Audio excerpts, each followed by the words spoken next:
Hello students, geography with Vikas Pareek YouTube channel पर आपका स्वागत है। हम कक्षा 12 के भूगोल विषय का अध्ययन कर रहे हैं। पिछली वीडियो में हमने लेसन नंबर 3 से संबंधित जानकारी हासिल की थी। हमने देखा था जनसंख्या घनत्व की परिभाषा, जनसंख्या घनत्व ज्ञात करने का सूत्र और जनसंख्या घनत्व को प्रभावित करने वाले कारक। आज उसी क्रम में हम चलते हैं और हमारा अगला टॉपिक चलता है, वो है जनसंख्या वृद्धि। क्या होती है जनसंख्या वृद्धि? पहले इस टॉपिक को समझें। एक स्थान विशेष पर विशेष समय में, या कह सकते हैं निश्चित समय में, जनसंख्या में होने वाला परिवर्तन जनसंख्या वृद्धि कहलाता है। एक स्थान विशेष में निश्चित समय में जनसंख्या में होने वाला परिवर्तन जनसंख्या वृद्धि कहलाता है। ये जनसंख्या वृद्धि दो प्रकार की हो सकती है, एक धनात्मक और दूसरी ऋणात्मक। धनात्मक जनसंख्या वृद्धि तब होती है जब वर्तमान जनसंख्या की मात्रा में कुछ समय पश्चात वृद्धि हो जाए, जबकि ऋणात्मक जनसंख्या वृद्धि तब होती है जब वर्तमान के अनुरूप जनसंख्या भविष्य में घट जाए। अब आप ये सोच सकते हैं कि जब घट रही है जनसंख्या तो फिर वो जनसंख्या वृद्धि कैसे हो गई। हम जनसंख्या का घटना यहाँ नहीं कहेंगे, हम यहाँ जनसंख्या की ऋणात्मक वृद्धि उसे कहा जाएगा। वृद्धि तो हो रही है लेकिन ऋणात्मक। कैसे, इस बात को समझें। सपोज कीजिए 2020 के अंतर्गत किसी क्षेत्र की जनसंख्या 1000 है और वो क्षेत्र है ए। ए क्षेत्र में 10 साल के पश्चात जनसंख्या बढ़ रही है या घट रही है, ये देखना होगा। 1000 थे 2020 में, 200 की मृत्यु हो गई, रह गए 800, प्लस 400 का जन्म हो गया, हो गए 1200।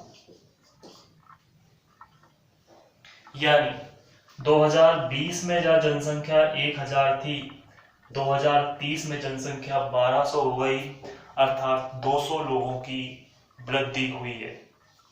तो ये जनसंख्या की धनात्मक वृद्धि हुई। अब ऋणात्मक वृद्धि कैसे होती है इसको समझ लें।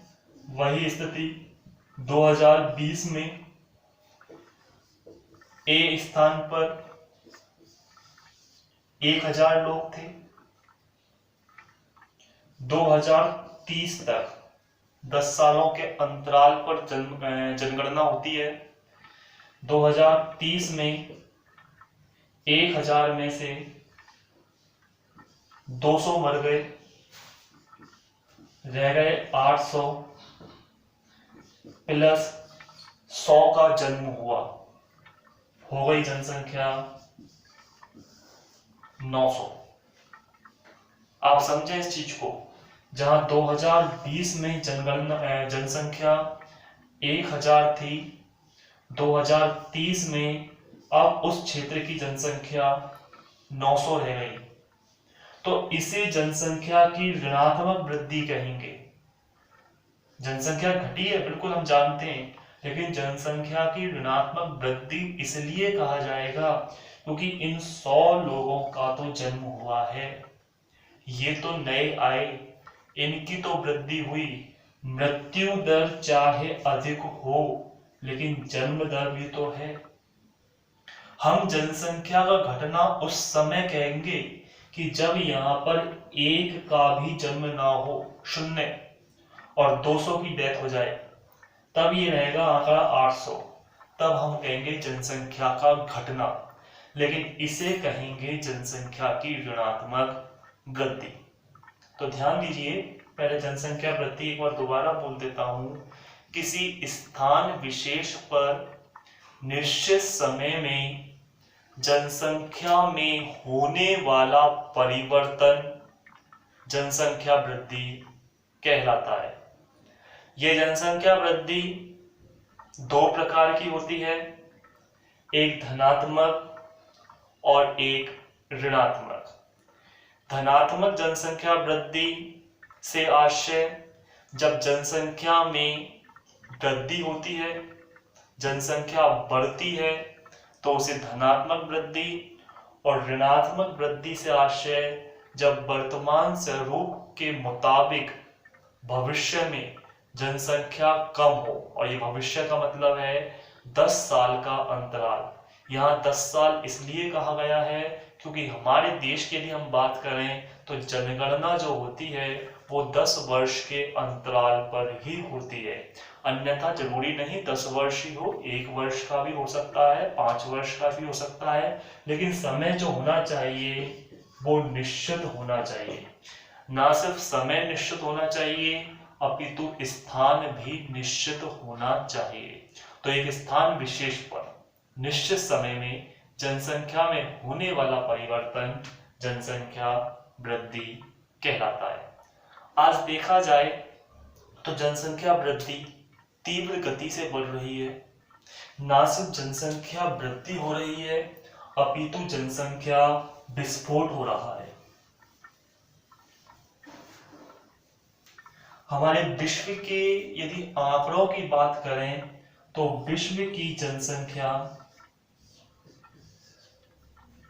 714 करोड़ है। ये 2013 के आंकड़ों के मुताबिक है। विश्व की जनसंख्या 714 करोड़, और ये अनुमान लगाया जा रहा है कि 2040 तक ये जनसंख्या बिल्कुल डबल होगी, अर्थात लगभग 1400 करोड़। तो ये जनसंख्या की बढ़ती हुई स्थिति देश के लिए, और ना सिर्फ देश के लिए अपितु संपूर्ण विश्व के लिए एक खतरा बन रही है, जिसे रोकना बेहद आवश्यक है। अब देखिए, जनसंख्या वृद्धि की परिभाषा हमने देख ली और आंकड़ों के बारे में भी हमने जानकारी हासिल कर ली। आखिर जनसंख्या वृद्धि के कारण क्या है? जिनमें सबसे पहला कारण है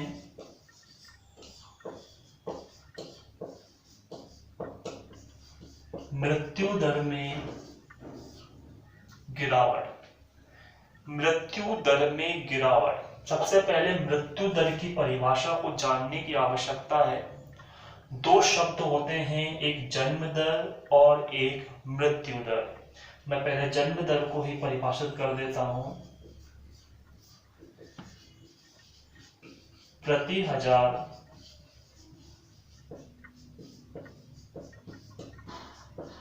व्यक्तियों पर जन्म लेने वाले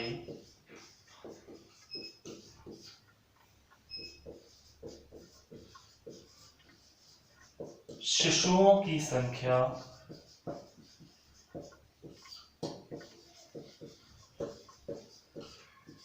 जन्म दर कहलाती है। प्रति 1000 व्यक्तियों पर जन्म लेने वाले शिशुओं की संख्या जन्म दर कहलाती है। वहीं मृत्यु दर की यदि हम बात करें तो प्रति 1000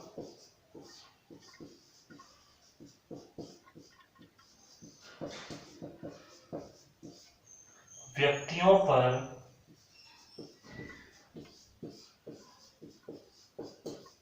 मरने वाले व्यक्तियों की संख्या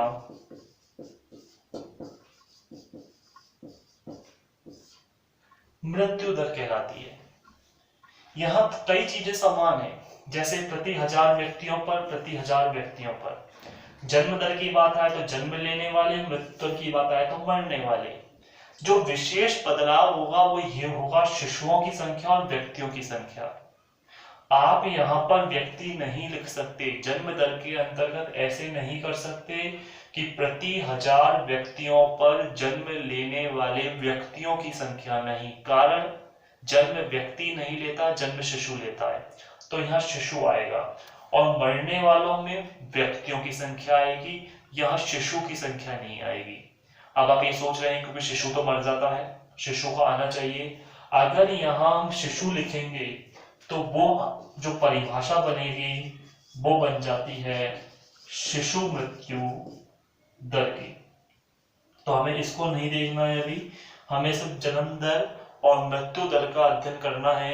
तो प्रति 1000 व्यक्तियों पर जन्म लेने वाले शिशुओं की संख्या जन्म दर कहलाती है, तो वहीं प्रति 1000 व्यक्तियों पर मरने वाले व्यक्तियों की संख्या मृत्यु दर कहलाती है। हम बात कर रहे थे जनसंख्या वृद्धि के कारणों की। तो जनसंख्या वृद्धि का पहला मुख्य कारण है मृत्यु दर में गिरावट। आज वर्तमान में स्वास्थ्य सुविधाएं इतनी विकसित हो चुकी हैं कि कई बीमारियों का इलाज ढूंढ लिया गया। जो बीमारियां पहले लाइलाज मानी जाती थी, आज उनका भी इलाज किया जा रहा है। व्यक्ति गंभीर से गंभीर रोगों से निजात पा रहा है। परिणामतः जन्म दर बढ़ रही है, जनसंख्या वृद्धि हो रही है। पहले समझी जाने वाली तमाम बीमारियां जो गंभीर समझी जाती थी, उनका भी आज इलाज ढूंढ लिया गया है। अन्यथा पहले छोटे से किसी भी रोग के कारण व्यक्ति की मौत हो जाया करती थी। मलेरिया, बुखार, निमोनिया आदि छोटे मोटे रोगों में ही व्यक्ति मौत का शिकार हो जाता था। लेकिन आज गंभीर से गंभीर बीमारियों को भी व्यक्ति परास्त कर रहा है, उन पर विजय हासिल कर रहा है। आप ये सोच रहे होंगे कि वर्तमान की बीमारी का तो इलाज हो ही नहीं रहा, लाखों लोगों की मौत हो गई। बिल्कुल, ये महामारी है जो तीव्र गति से फैलती है। हालांकि इसका इलाज ढूंढा जा रहा है, जिसको ढूंढने में समय लगेगा, लेकिन ये निश्चित है कि इसका भी इलाज ढूंढ लिया जाएगा। तो अभी चाहे मृत्यु दर बढ़ रही हो, चाहे लाखों लोग मौत का शिकार हो रहे हो, लेकिन वर्तमान में फैली इस बीमारी का भी डेफिनेट है आज नहीं तो कल इलाज पॉसिबल होगा। तो ये सब स्वास्थ्य सुविधाओं के कारण है मृत्यु दर में गिरावट आ रही है। और जब मृत्यु दर में गिरावट है तो जनसंख्या वृद्धि स्वतः ही होगी। बात करें नंबर 2,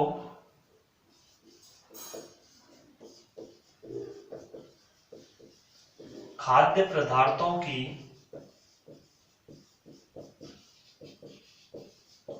निश्चित आपूर्ति। व्यक्ति का पेट भरा जा रहा है, व्यक्ति वर्तमान में भुखमरी का शिकार नहीं है। मानव की 3 मूलभूत आवश्यकताएं रोटी, कपड़ा और मकान आज लगभग प्रत्येक नागरिक को प्राप्त हो रही हैं। ज्यादा नहीं तो कम व्यक्ति अपना जीवन यापन कर रहा है। खाद्य पदार्थ, भोजन उसे बेहतर मात्रा में आसानी से उपलब्ध हो रहा है। सरकारी प्रयासों के माध्यम से भी उन्हें भोजन उपलब्ध कराया जा रहा है। ऐसे में भी जन्म दर में वृद्धि होती है, मृत्यु दर में गिरावट आ रही है।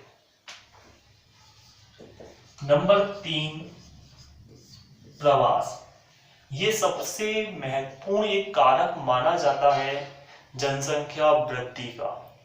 एक स्थान से दूसरे स्थान पर जब व्यक्ति जाता है तो यह प्रक्रिया प्रवास कहलाती है। ये 2 प्रकार का होता है, हालांकि हम इसको आगे पढ़ेंगे, लेकिन प्रवास के कारण जनसंख्या बढ़ती है।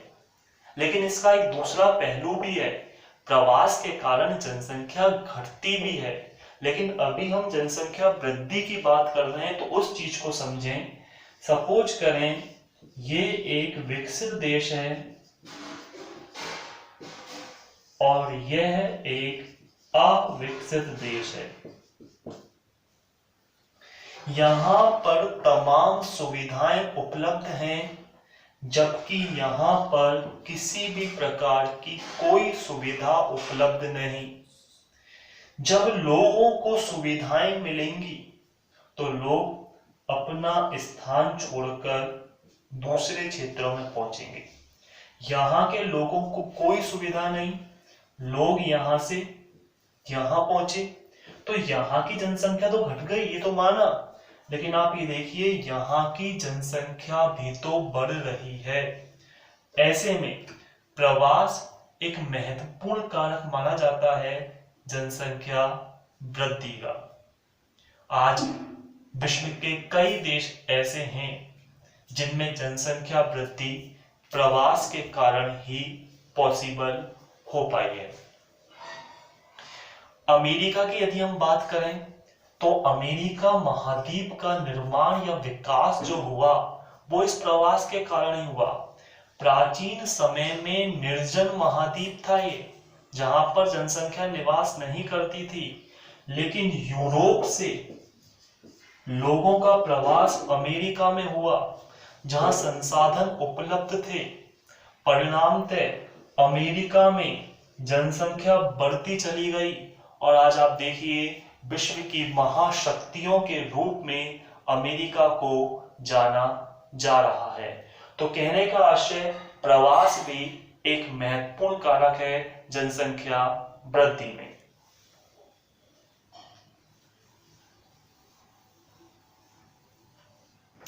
इसके अतिरिक्त बात करें यदि नवीन आविष्कार या तकनीक भी जनसंख्या वृद्धि में अपना महत्वपूर्ण योगदान निभाता है।